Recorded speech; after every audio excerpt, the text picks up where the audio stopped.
마르코가 전한 거룩한 복음입니다. 그때 예루살렘에서 내려온 율법학자들이 예수는 베엘제불이 들렸다고도 하고 예수는 마귀 우두머리의 힘을 빌려 마귀들을 쫓아낸다고도 하였다. 그래서 예수님께서는 그들을 부르셔서 비유를 들어 말씀하셨다. 어떻게 사탄이 사탄을 쫓아낼 수 있느냐? 한 나라가 갈라서면 그 나라는 버티어내지 못한다. 한 집안이 갈라서면 그 집안은 버티어내지 못할 것이다. 사탄도 자신을 거슬러 일어나 갈라서면 버티어내지 못하고 끝장이 난다. 먼저 힘센 자를 묶어놓지 않고서는 아무도 그 힘센 자의 집에 들어가 재물을 털 수 없다. 묶어놓은 뒤에야 그 집을 털 수 있다. 내가 진실로 너희에게 말한다. 사람들이 짓는 모든 죄와 그들이 신성을 모독하는 어떠한 말도 용서받을 것이다. 그러나 성령을 모독하는 자는 영원히 용서를 받지 못하고 영원한 죄에 매이게 된다. 이 말씀을 하신 것은 사람들이 예수는 더러운 영이 들렸다고 말하였기 때문이다. 주님의 말씀입니다. 네, 참 예수님 이주영 신부입니다. 예, 또 한 주간이 시작됐습니다. 여러분들 모두 평화롭고 기쁜 한 주간 되시길 빕니다. 오늘은 하느님과 함께함에 대해서 함께 이야기를 나누어 볼까 합니다.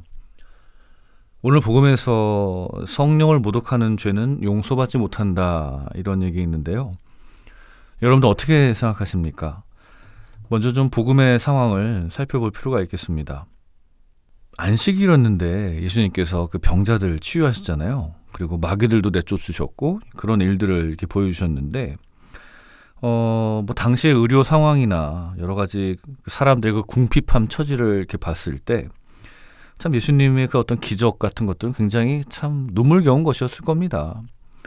예수님께서 참 가여워하셨다 이런 얘기 많이 나오거든요. 근데 문제는 뭡니까? 다른 한쪽에서 그분을 시기하고 질투하고 왜 안식일에 왜 사람을 고치느냐 뭐 이러한 이제 구실을 들어서 예수님을 고발하는 사람이 나타난 거죠. 그리고 이제 예수님더러 마귀 들린 사람, 악마의 힘을 빌려서 일한다 뭐 이렇게 매도를 합니다. 뭐 이에 대해서 예수님께서 어떻게 하시나요? 쉽사리 반박하세요. 야, 마귀가 마귀를 내쫓을 리가 있냐? 뭐 그럴 수가 없다 이런 얘기 하시죠. 그러니까 사실은 그 사람들의 질문에는 이미 모순이 있었던 것이죠. 그리고 결국 그 사람들은 예수님의 그 치유행위가 잘못됐다는 얘기를 하는 게 아니라 어떻습니까? 예, 사실을 왜곡합니다. 예, 왜곡하죠. 나아가 하느님께서 하시는 그 선하고 정의로운 일들까지도 부인하고 받아들이지 않는 그러한 모습을 보입니다. 그러니까 예수님께서 슬퍼하시고 또 노기를 띠셨다고까지 마르코 복음이 전하잖아요. 예, 여기서 더 심각한 건 뭘까? 저는 그 사람들의 마음이라고 여겨집니다. 뭐 사람이 살다 보면 잘못할 수 있고 실수할 수 있죠. 그런데 뭐 그런 것들에 대한 전혀 인식이 없이 자신의 생각만 이렇게 빠져 있는 그런 경우가 분명히 있습니다. 잘못을 짓고도 그 책임을 참 통감한다 해도 그 결과가 굉장히 중요한 거거든요. 책임을 져야 됩니다. 그런데 자기가 내뱉은 말에 대해서 전혀 이제 문제의식이 없는 거죠. 한마디로 이제 정말 아무의 얘기도 듣지 않고 자기의 생각이 잡혀 있는 그런 상황이 사실 굉장히 무서운 겁니다. 무서운 건데 그러다 보니까 이미 그 사람들은 어떠한 얘기도 받아들이지 않고 하느님의 일마저 왜곡하는 그러한 사태가 발생하는 거죠. 하느님의 일, 진실과 정의를 정말 거부하고 이런 것들은 당연히 용서받지 못할 겁니다. 그런데 그들이 그렇게 진실을 받아들일 마음조차 없다는 것은 다른 표현으로 용서받을 가능성조차 그들이 스스로 차단하는 것이죠. 이런 것은 어떠한 상황도 해결하지 못합니다.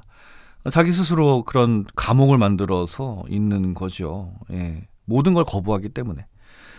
여기서 우리가 성찰해야 되는 것은 바로 이것입니다.